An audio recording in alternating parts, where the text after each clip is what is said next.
Зогшин. Чи нэг л ядраад, нэг л шантраад байгаа юм шиг санагдаад байгаа юм шүү.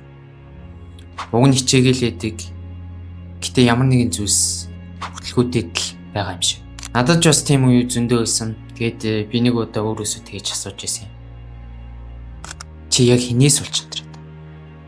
За бүгдээрээ сайн байцгаана. Тэгэхээр Matrix Orgone энэ удаагийнхаа бичлэгээр бид нар ер нь хинээс болж, юунаас болж яагаад шантраад байдیں۔ За би ч гэсэн өөрийнхөө яг тэр маш сонирхолтой кейсүүд дээр яаж шантраад шантралыг яаж даван туулж ирсэн мэ гэдэг өөрийнхөө тэр маш сонирхолтой тэр түүхийг хуваалцсангаа яг энэ талаар бусад одоо яг мэрэгжилтнүүдийн юу зөвлөдөг, ашигладаг аргуудын талаар энэ хөвчлэгээрээ ярих болно. Нэгдүгээр бусдын үг бидний итгэлд хэрхэн нөлөөлдөг вэ гэдэгтэй. Зарим хүмүүс чамд ингээл чи чадахгүй, чи бүтэхгүй эсвэл энэ зүйл чамд тохирохгүй штэ гэдэг. За аль эсвэл бүр нэг чимээгүйтэй ингээд маш хүү түүнд энийг дэмжиж байгаа юм шиг, дэмжихгүй байгаа юм шиг тиймэрхүү үгсгэлүүд маш их байдаг. За тэгээ зарим нь бол бүр шууд нотон дээр илт чиний тим юм хий гэж юу байдیں۔ Чи наадахаараа угаасаа амжилт олохгүй. Наа чин чамд ерөөсөө зөхгүй байна. Тэ чи ерөөсөө таалагдахгүй байна. Гэх мэтлэн үгсгэлүүдийг хэлдэг.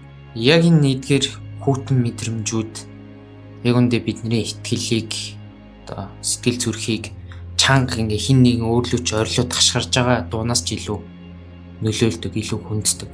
Тэгэл ерөнхийдөө бид нар шантардаг, өөртөө итгэхээ болдог. Тийм би ганцаардж гин гэсэн мэдрэмж төрж эхэлдэг. Тэгтэл яг үүндээ тэдний үг чамайг биш бидний итгэл үнэмшлийг гэмтэж идэг. 2019 онд би Самбүхийн улсын аваргаар төрүүлээд улсын авраг болж ирсэн. Тухайд би 53 кг жинтэй тэгээд самб биш яг жудаа бөхөр барилцдаг байсан. Тэгээд тухайд ингэ самбын улсын аврагт орох ч байна гэхэд эргэн тойрны хүмүүс минь биш чи одоо жудаа барилцдаг гэж самбын тэмцээнд орж яах гэж. Чи наатаараа барилдаж чадах юм уу гэдэг үгсүүдийг маш их хэлж исэн. Тэгээд дээрээс нь би 53 кг-аас 48 кг руу буюу бүхэл бүтэн 5 кг-ыг хасч орж исэн. Ер нь бол өөхгүй буюу илүүдэлжингүй фит биштэй 53 кг бас доошо 5 хил хасна гэдэг бол ерөөсөө тоглоом биш. Тэгээд тухайн үед жин хасж явах үед бол айгүй хэцүү байсан. Тэгэл яг ингээл жингийн хасаал амар ядарсан. Яг үнд бол бүр амар шамирж байгаа байхгүй. Чи одоо ингээд саан барилдаж чадахгүй чи жингэж өөрийгөө зовоох хэрэг юу байгаа юм. Ёстой тэнийг баха. Чамд саан бол хизээч зөхгүй. Гэх мэтчлэн үгсүүдийг маш хэлж исэн. За тэгээд 5 кг хасаад сүүлдээ 48 руу ороход 500 г тутцсан байсан. Тэр 500 г бүр ингээд яаж чөлрөөд бүр саавнд суусан ч гэсэн гарахгүй. Яг тухайн яг нөгөө нэг хүмүүсийн хэлж исэн үг надад амар бодогдсон л та. Нэрэл одоо ингээд самбар барил яг самбын тамирчин биш вэ гэж ингээд өөрийгөө ингэж зовоон барь энэ тэмцээнд ингэж орох шаардлага байна гэж. Яг тэр үед нөгөө хүмүүсийн анхандаа тоохгүй байсан хүүтүүндийн үгсүүд яг итгэл үнэмшилт маань сэтгэл зүйд маань маш их нөлөөлж байсан. Тэгээд тухайн үед бол за нэгэнт би одоо ингэ бүхэл бүтэн 4.5 кг хасчаад одоо ингэ буугаад өчгөр чинь тэнийг юм шүү. Ер нь энэ хүмүүсийн юу гэж хэлнэ үү би одоо өөрийнхөө амьдралыг өөрөө мэдчихин те ямар тэдний өмнөөс ингэ биенсэн жингээ асаад барилдаж байгаа биш. Миний сонголт би нэгэнт энэ хүртэл явцсан одоо бурах зам байхгүй гэж өөртөө хэлээд за тэгээд яг тэр тэмцээнд ороод би 48 кг-д Монгол улсын аварга болж исэн 2019 оны. За тэгээд дараагийн кейс нь юу вэ гэхээр 2020 онд би яг спортын карьерийг зогсоогоод яг бизнесмен хөвөний хөгжил гэдэг салбар руу илүү сонирхолтой болоод ийшээ анхныхаа алхмыг хийжсэн. За тухайн үед бол нөгөө л нэг дахиад чиний бизнес юм гэж байхгүй те наа чи ер нь худлаа шүү. Чи арай нэг өөр юм оролдож үтсэн дээр баха гэдэг. Зарим нь бол шууд ингээд нүүрэн дээр л дормжилж байсан л да. Чам шиг ингээд барилдахаас өөр юм итгэхгүй бацсан бизнес юм гэж юу гэдэг юм бэ? Юу мөрөөдөд байгаа. Үгүй бизнес юм гэдэг чинь ийм хэцүү ингэдэг бла бла бла чи энэний орн ингээд явсан дээр гэд хэлжсэн. Тэгээд тухайн үед бол миний яг нэг бусдын үг надад хамаагүй. Гол нь миний зорилго, миний пашн, би өөрийнхөө тэр дотоод хүнээс хиймээр байгаа зүйлийг хийж амжина гэдэг итгэл үнэмшил маань бат суудсан байсан болохоор 2020 оноос хойш ингээд 5 жилийн турш яг энэ салбарт өөрийгөө сороод олон бизнесийг хийж үзээд Монголын хамгийн шилдэг бизнес эрхлэгчтэй хүмүүстэй хамтардаг. Миний бүх үйлчлүүлэгчид өөрийн гэсэн бизнестэй хүмүүс байдаг. Миний эргэн тойрон хүрээллийн хүмүүс бүгд тодорхой хэмжээний нэр хүндтэй өөрийн гэсэн нөлөө бүхий контент бүтээгчнэр бизнес эрхлэгчид байдаг болсон.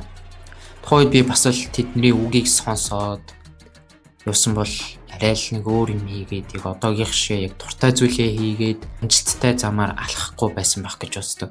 Тэгэхээр нэгдүгээрт бол бид нарыг итгэл үнэмшлийг ялангуяа энэ шантрах гэдэг зүйлд нөлөөлдөг хүмүүс бол бусдын үг байдаг. Гэхдээ бид нар энэ дээр ямар арга хэмжээ авах ёстой юм бэ гэвэл тэдний үгийг үнэхээр тоохгүй байх хэрэгтэй. Яг гэвэл тэд нар яг чиний юу үзэж туулсан, тархиндаа юу бодож байгаа, юу мөрөөдөж байгаа, тэр хийх байгаа зүйлээсээ яг чи юу мэдэрсэн бэ гэдгийг үнэхээр мэдэхгүй чиний тархин дотор ямар зүйл болж байгааг, чиний яг дотоод хүн чинь хинбэ гэдгийг хизээч мэдэхгүй учраас ер нь бол яг өөрийнхөө зүн бэлгийг, өөрийнхөө мэдрэмжийг дагаад өөрөл бусдын үгийг ер нь бол чихний хажуугаар өнгөрөөд сурчих нь бидэрт аюу хэрэгтэй. Шантрахад хүрэгдэх маш олон зүйлүүдийн нэгийг нь бид нар алгасч байна гэсэн үг. За хоёрдугаар бидний өөртөө итгэх итгэл алдарсан мөч. Ер нь хамгийн аюултай нь бол яг чи өөртөө би энийг чадах болов гэж эргэлзэх тэр мөч байт юм лээ. Тэгэхээр яг энэ зүйл бидний дотроос бууж өгч байгаа өөртөө шантарч байгаа тэр далд хумсраас ирж байгаа мессеж энэ бол хамгийн том дайсан. Миний яг нэг хамгийн том шантарч ирсэн нэг зүйл байт. Тэр нь юу вэ гэхээр хипхоп дуу хөгжим. Би бага багтаа хипхоп дуу хөгжим маш дуртай. Тэгээд өөрөө маш олон гэ дууны үг тэр бичдэг өөртөө маш их тэгж одоо дуу муу айгүй хийдэг байсан л та. Тэгээд анх бол одоо бүр ингээд үгнүүд нь ерөөсөөч болохгүй. Тэгэл хүмүүс сонсохоор нэг тоохгүй.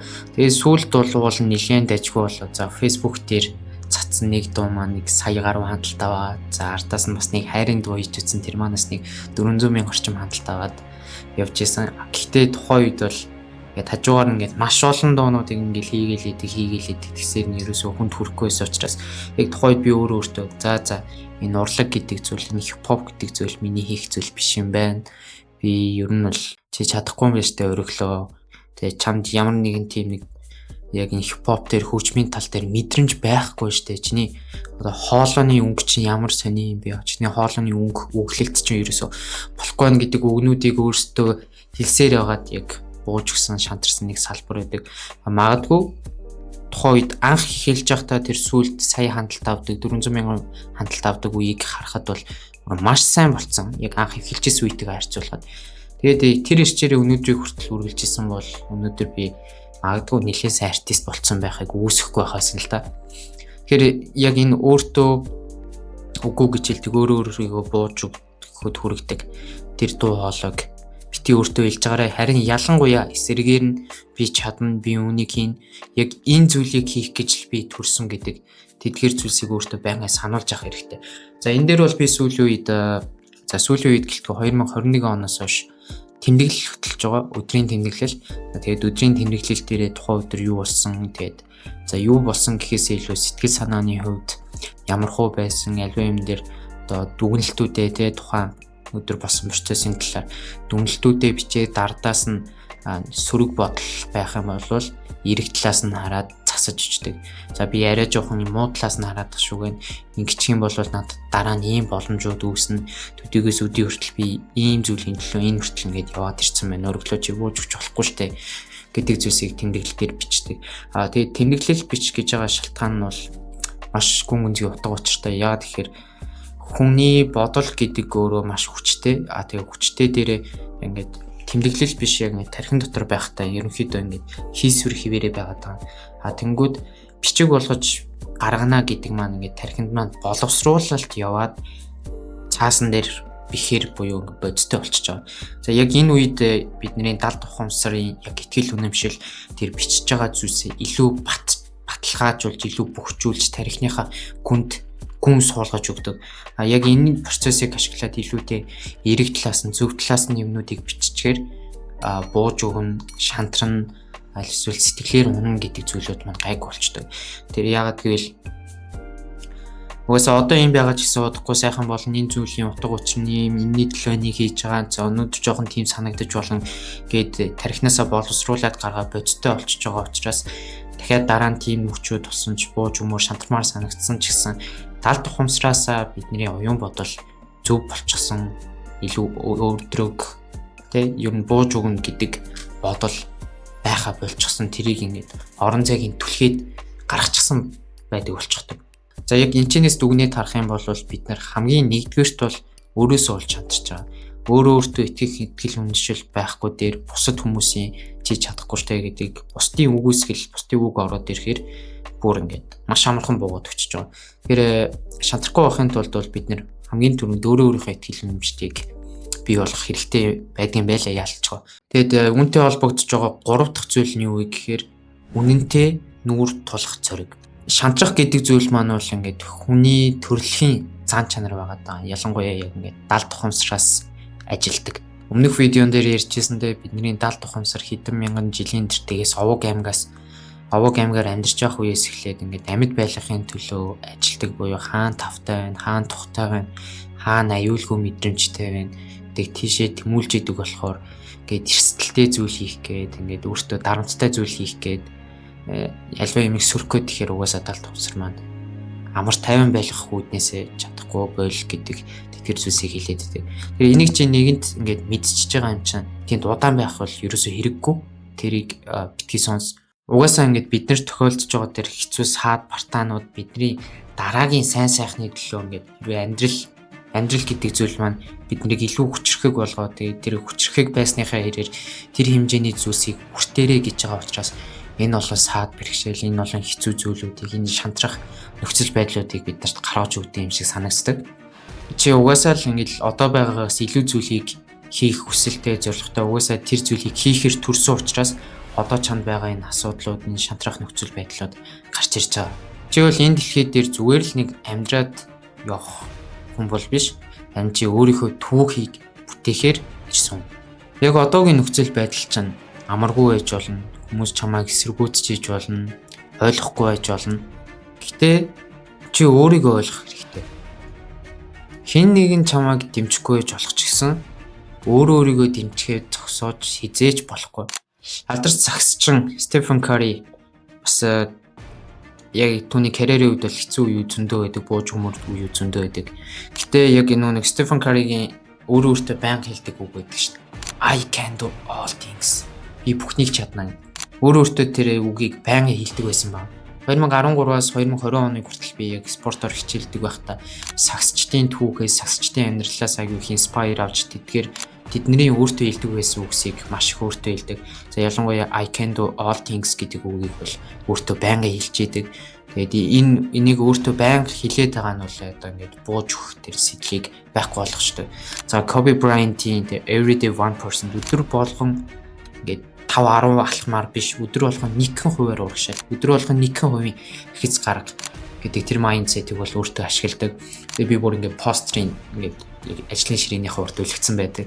I can do all things гэдэг үгийг бол өөрийнхөө гар дээр бас шүүлсэн байдаг. Энийг шантармаар санагдсан, бууж өмөр санагдсан үедээ өөртөө байнга хэлээд эдгэж идэг. Тэгэхээр битгий зогс, битгий бууж өг. Чамд чадах зүйлс маш олон байгаа. Энэ бичлэгийг чи үзсэн зүгээр нэг тохиолдол биш, харин энэ ямар нэгэн тохиол юм. Таны амжилтыг хамсдаа бүтээлцгээр Matrix Orgo YouTube сувг энэ бичлэг контентуудыг хуваалцахаар бэлдэж байна. Яг одоо лайка дараад subscribe хийгээд дараагийнхын контентыг хүлээж аваа. Баярлалаа.